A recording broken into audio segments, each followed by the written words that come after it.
By the way, I 5 seasons. We've done this show for 5 seasons. Waylon is played by Steve Earle. Yep. Yes, he is. Unbelievable. Bubs Bubs got the only one happy story out of this whole thing. That's okay. It'll get offset by Dookie. Yeah. Yeah, we'll talk about that in a second. But I wanted to address the Bubs story because, you know, Bubs got Sherrod killed in the 4th season and they tried to hang himself and then he went into rehab. And his whole arc this season is in the dealing of grief. And he has a great line in the meeting room about it's okay to hold on to grief as long as you make room for other things. And I think that's very true. I think we all process and mourn differently and over different amounts of time. And I don't think anyone can tell you when you're done. But laying down and dying because of it is also not good. Right. And, you know, I liked Bubs this season probably because he wasn't a heroin user. Yeah. Like, I think his stuff in previous seasons gets a bit redundant. This season, he's got a lot of introspection going on. You truly see Bubs' self-loathing this season. Oh, yeah. He does not believe he is worthy of love. He is worthy of life. He feels that he should have been dead a long time ago, and he is struggling with that.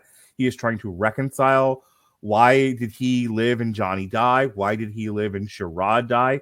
How is he still around after shooting a Olympic-sized swimming pool full of heroin? Right. You know, and how didn't even catch the bug? I was going to say, never even didn't get HIV. Somehow managed to not get HIV lucky. Right. I mean, he's like, I don't deserve any of this. How am I still alive? And it is through interacting with the good reporter, the other good reporter, where the guy just hangs out with him for a while and writes his story. And Bubs is like, what? And he's so ashamed of himself. He's like, what good does this story do to read about my story in the paper? I have nothing to offer anybody. I'm worthless. And then there's this reporter going, no, you're worthy. You're worthy of love. You are worthy of life. And your story resonates with people. People will identify with you. And that's the point. Yeah. That's a great line where he says something along the lines of like, your story may change somebody. Right. And he's right. I mean, just even though it is a very mundane story, especially in Bub's eyes, he's just like, what is this going to matter? It would matter. It's going to matter to somebody to watch him go through the struggle and actually come out the way he is. That's just the way life is. It doesn't, but they, you know, I think when Waylon looked over what was written, he was like, well, this is you. And he isn't, he's not making you look any better. He's not making you look any worse. It's actually you. He goes, there's that. So, a real life story about somebody who's gone through such tragedy is going to be inspirational, most likely, to somebody to see. And somebody can say, I've gone through that too. And there's people out there suffering like me. So it's a great, I love that little Bub subplot of trying to get through what he's experienced. And it's a struggle. I just even talk about that, not let alone he's a drug addict trying to stay on the right path. Right. He has to deal with this and talk about it in front of a lot of people. One of the things they talk about in real life and in the show about being a drug addict is that you will hurt and burn everyone who's ever loved you.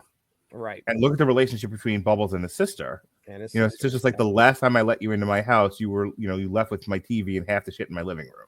There is she won't deadbolt on the door to the basement. And he can't even stay in the basement while she's there. Well, if she's not there. Right. Like he's like, it's so funny because like he's trying to hide in her basement because the temptation to shoot up if he goes outside is too great and he has no resolve.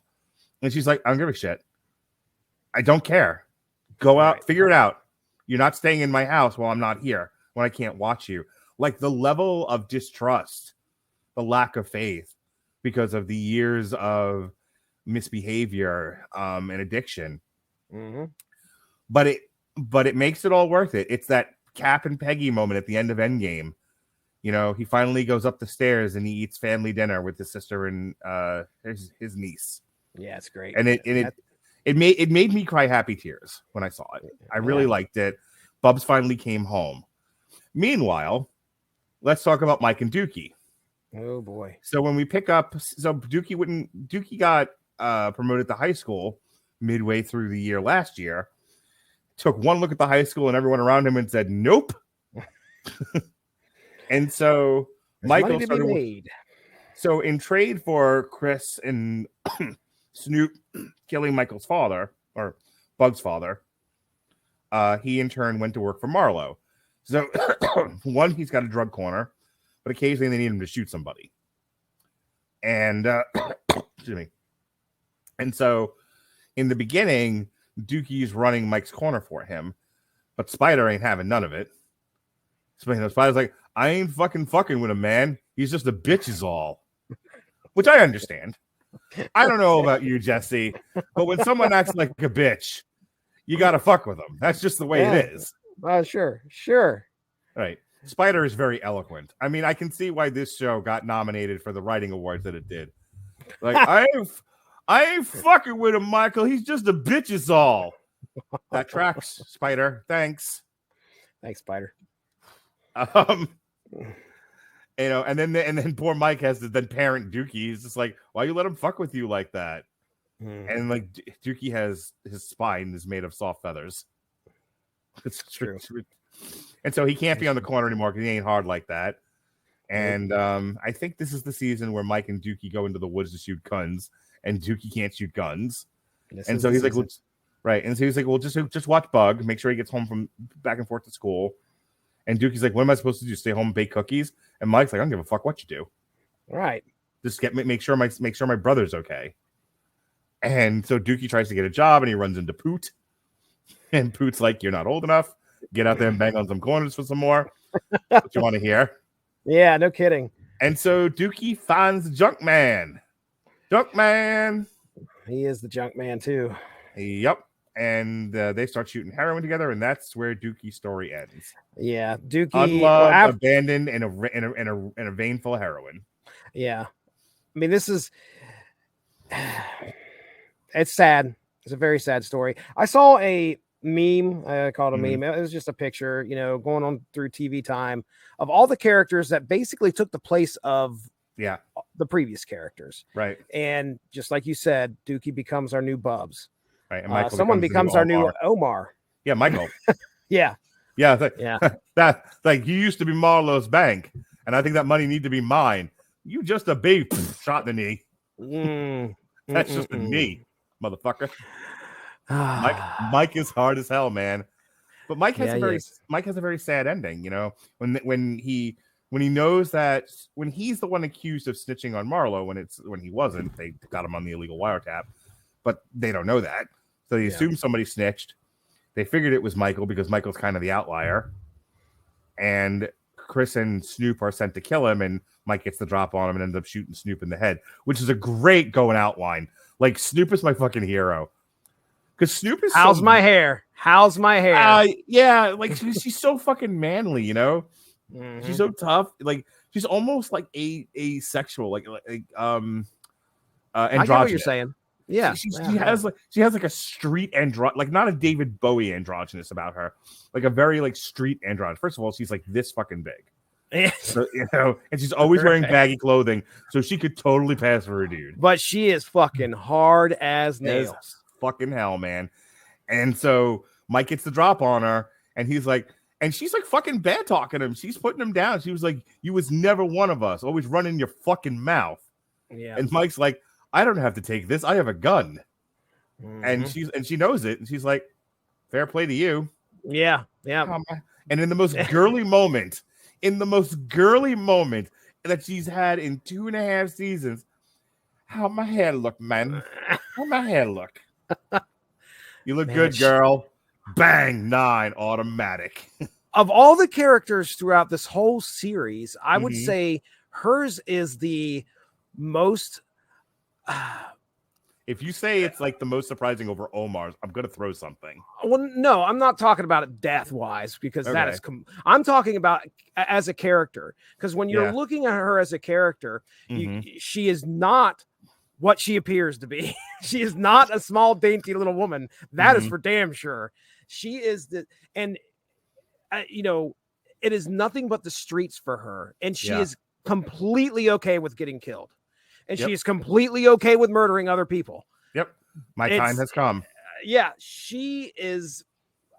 She's just this weird outlier of other characters. You look at him like, okay, that's a drug dealer. Right. Okay. That guy, that guy looks like a cop. This person, you have no idea what's going on in that head of hers at all.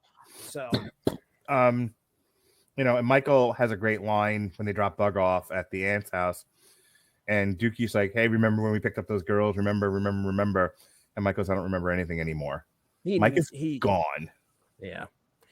And even Naaman said that in the previous season. He was like, Michael ain't Michael no more. Yeah. And the next thing we know, we see Michael shooting with, I think, Vince in the knee. Yeah. Speaking of being shot, we got to say goodbye to our good friend. Wow. So they kill Blah and Butchie to draw Omar out of retirement. And Omar and Marlo's people go to war.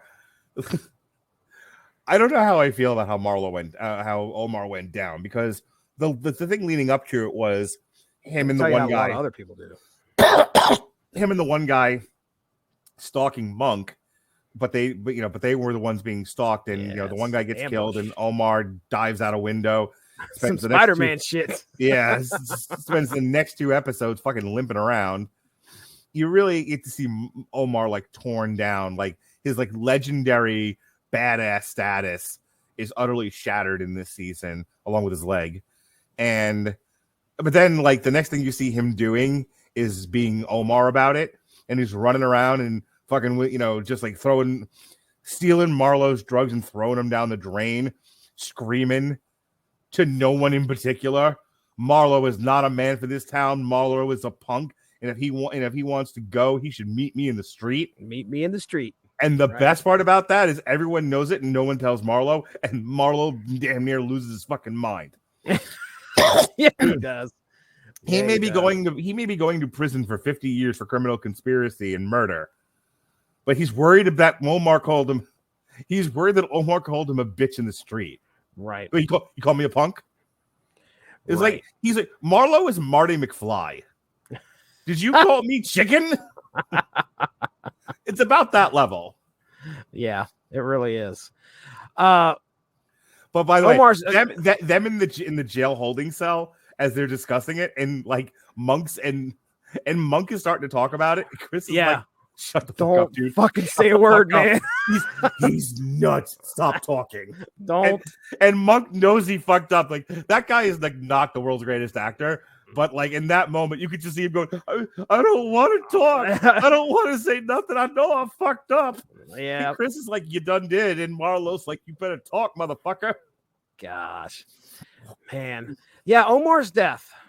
Yeah. I mean, so what do you think, man? Do you think that it... Well, let's talk about that. You said you didn't know how you felt about it. So kind of explain let's tell the people what happened. He's shot by fucking little itty-bitty Kanard. Yeah. Yeah. Kanard, who's like 5. He is, yeah. Kanard got a mouth of a 40-year-old. I was gonna say Kanard might be the hardest motherfucker in 5 seasons of The Wire. It's like, sure they not related to Snoop in any way. I don't know. Might be Snoop's baby, and I do mean that. Like he's like a fetus. He's just that hard. Yeah, Kanard. Kanard fucking fighting with Naaman in season 4 and fucking up. Getting Dookie beat up by Spider. Yeah. Kanard's a bad motherfucker. All like 2 feet of him, and he rolls up. He rolls up in the Korean joint and just shoots fucking Omar in the back of the head unceremoniously. It was very surprising. We'll just put it that way. While we're sitting there watching, me and the wife she's been watching this with me, and of course we're fans of Omar. We're one of our favorite characters is Omar, this guy who's been a thorn in the side of Barksdale and now the Stanfield organizations. And he's at the Korean joint, and then just out of nowhere, he's dead. Yeah. The first time I saw it was really jarring. Like, right. When they killed Lem in the Shield, there was like a whole big build up to it. When when Shane took his life in the Shield, there was a big build up to it. It was very like dramatic, but maybe you didn't see it coming, maybe you did, but you absolutely were brought to that point. Omar's buying cigarettes. There's no dramatic anything. Like, you had no idea that was coming. That scene could have gone in any number of directions. No one suspected the Spanish Inquisition. Nobody. Had you read anything? Has there ever been anything like that you read as to why they did that? I'm sure that there has. I think it speaks to the unpredictable nature of being a street urchin.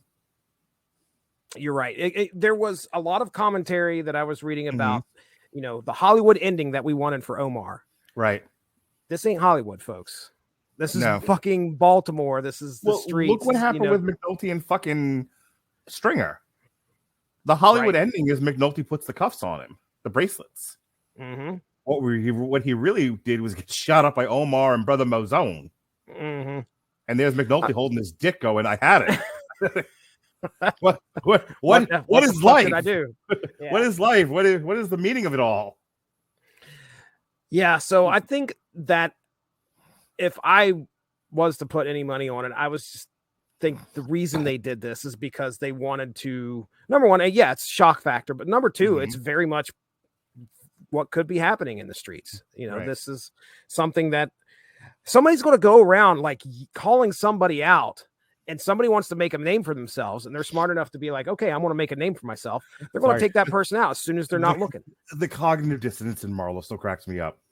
Marlo, a criminal conspiracy. You're being accused of criminal conspiracy. We caught you with a metric ton of drugs.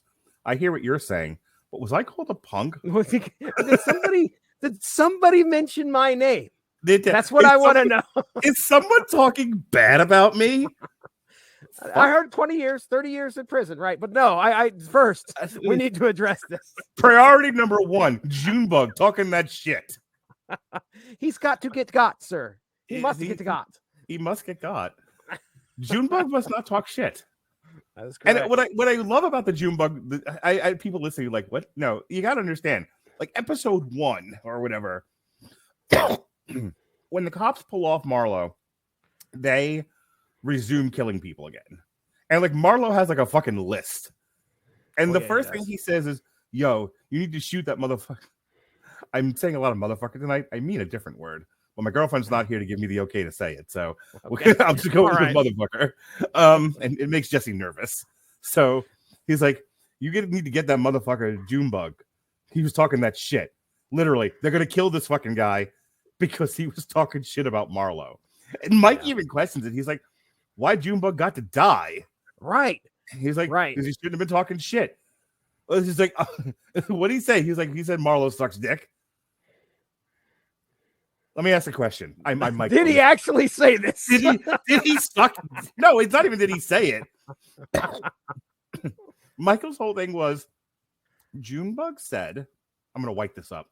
Oh, Junebug I remember this. Yeah. You're telling me, Michael, that Junebug said of Marlo, he sucks cock. Let me ask a pertinent question, Chris and Snoop. But he doesn't. Did Marlo actually take the baloney pony down the windpipe? Does he? Does he blow men? Is this a point of contention of some kind? If he and Chris and Snoop are like, no, Marlo does not in fact suck cock. And Mike's like, then who gives a fuck? Mike is my spirit animal. Like, why are we killing people because they talk shit?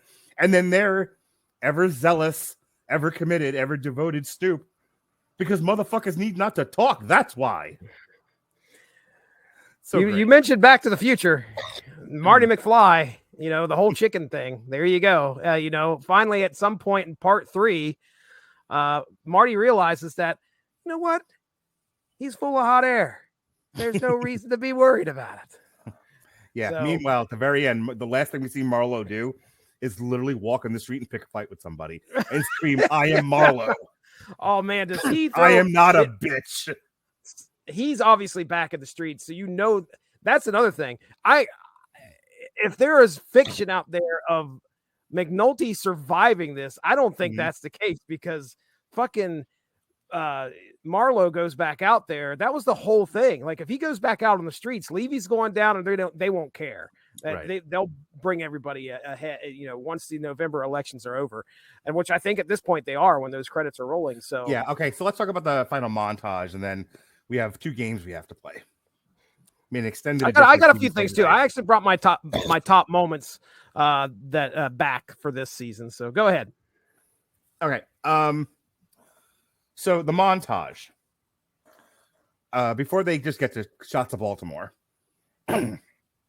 McNulty goes and gets the homeless guy that he disappeared in Virginia, and he gets out of the car and he looks upon his city, and we get to see where things are in the near future. Dookie shooting heroin. Michael's robbing drug dealers. Kima and Bunk are working homicide as partners. Lester is retired and living with Chardine. Not a bad gig right there. No. Herc is, still buying drinks for Carver and the boys of the precinct with his newly minted salary as a investigator for Levy, who's my Bushbuka, by the way. Come. That's right. Yvette's making brisket. You're my Bushbuka. That's so good. And the impression from the montage at the end is, after all of this angst and contention and antagonism, life just kept going on. One of the things they showed in the montage was Fat Face Rick, Slim Charles, and I think one other person are meeting with the Greeks. Oh yeah. Yeah. They killed a lot of people. They killed Cheese. They killed Prop Joe. Cheese. Oh my God. The killing of Prop Joe is a rough scene. Yeah, it is. Close your eyes, Joe. Close your eyes, Joe. This won't hurt a bit. Mm-mm-mm. And Joe's is like, I'm just going to leave. I will go. I got a proposition for you. I'm just going to go. How about I go? What if I just leave? And Marlo's like, you'll be right up in the mischief again, Joe. And Joe's like, fuck, he knows me really well. Damn it, he's right. But my favorite part about that is that they don't know where he is until Cheese gives him up. And when Prop Joe figures that out, he just calmly, resignedly, aggravatedly says, that boy always was a disappointment. Fucking nephew. So good. Anyway. So, what are your moments here? Do your list. You ready? Okay, here we go. Yeah. Don't we open up with the lie detector of this season? Yes. Where they for the copy machine. Your boy gave you up. Your boy gave you up for a Big Mac and a large order of fries, because that's how he do, right? The bigger the lie, the more they believe. That's great. That's a great scene where they're basically telling this this suspect that this copy machine will tell them if it's a lie or not, and they have him put his hand on it, and then they just run like a piece of paper that says true or false through it, and they trick this guy into thinking that he's actually it's hilarious. I had Omar's death on here. Of course, we already talked about that. Number 3, Callie Thorne coming back just for a split second, but Callie Thorne's in the season. She's not topless and fucking on a chair, so who cares? Well, okay, I got you. You got me there. But keeping along with that theme, homicide, life on the streets, Munch is in episode 7. He's sitting at the bar and he's actually talking about how, I used to own a bar. And then they kind of draw back from that. So seeing Munch there was great. The Quantico profile of the serial killer. Oh, that is so good. I had to show that scene to Melissa, and it's without context, it's a little hard to get how great it is. Oh yeah. But then basically reading McNulty's psychological profile to him, and McNulty having to have that I'm terrible. I'm just the worst. His eyes are just like, oh geez, they've got me. Oh man. Okay, this might possibly be, it's probably top 3 moments of the series for me. All right. Mm-hmm. Everybody knows, well, I say everybody, but most of the people know what's gone on, what McNulty's done and what everybody's done. McNulty gets on an elevator with Daniels, and there's no words that are said. And of course, you can cut the tension with a knife. And he goes up like 3 floors. He gets off. Daniels gets off of the elevator, turns around, and goes, "To be continued." I'm like, oh shit! What a great moment! Fantastic. We talked about the cop. Go ahead. Real quick, like when they get McNulty in the interrogation room, and Rawls and Daniels confront him about inventing the serial killer. As many times as I've heard their dialogue exchange, I never like the way that it plays out. Okay. I feel like they robbed McNulty of an opportunity to have kind of a self-righteous hero moment. They made him at that point, as self-righteous as McNulty has been over the past seasons, when they had him dead to rights, and he, whatever was going to happen was going to happen. There was nothing he could do to stop it. Why not tell Rawls exactly, like he starts to become a little too apologetic about it, and Rawls just cuts him off because that's who Rawls is. But it's like when Rawls is like, you couldn't live without the OT, and he was just like, no, I took the money and I gave it to people to do real casework. The rest I used for Marlo. And he then there should have been a recitation of what Lester said. You made us a promise. You then promptly shut down our unit and called off the murder investigation of 22 people. If you're not going to do right, I'll make you. And that's exactly what I did. And that's what they should have had him say something to that effect. Him starting to go, I know now, and like be almost like apologetic about it, and then Rawls not giving a shit anyway. I'm like, this is so much of the same of the first season, but the first season it was still new. When Rawls is like, these are for you, McNulty, that's great. That's some great shit, When Rawls is really getting in McNulty's ass over the course of season 1 for being a insubordinate prick, that's all good stuff. It's 4 seasons later. It's McNulty's turn. I had a little bit of a different reaction to that. I felt that it was completely justified. And I think the reason why is because when I say justified, I feel that, Rawls getting in his face and yelling at him, the moment you're not killing him yourself, are you, McNulty? Just promise me that. That's a great line. That's great. That's a great way to start it out. But as soon as there was a copycat killer out there that was doing what McNulty made up, that's where I think McNulty realizes that happens after that confrontation. That happens after? I could have swore it happened before. Yeah. No. They're waiting for him when he comes back to the homicide unit, and Rawls' first thing is, "You're not killing him, are you?" And then and they were like, and then he says, "You couldn't live without the OT," and then he tells him like, "No," and I know now. Fuck what you know now. Okay. And the only reason why you're not in bracelets right now is because the mayor can't live with it. Do we know that there's a copycat killer before that happens? Well, it's after that he gets told about the copycat killer, and they're looking at McNulty like, "Did you do this?" It's like, "This isn't me," and that almost makes it worse. Okay. And then they tell him, "If you know what's good for you, if you're really trying to stay out of prison, you will solve this as soon as possible." That's and like right. seconds later, he does. Okay, all right. So, the way I thought that they had. Man, I thought he went out there and like, anyway, it's been like an hour. Trust me, my memory is still not as, I just finished it, but my memory is completely crap. So, but anyway, we as a watcher though, know that there's a copycat killer before he goes in there. Right. So maybe that's why I felt like, okay, well, there is he should be taking it on the chin because of what's happening right now. He is going to be the result. He is the reason that somebody else has died. And that's what Bunk has been telling him this whole time. You know, look what your shit is doing. Look at this, what this bullshit story is doing to everybody. And now somebody is dead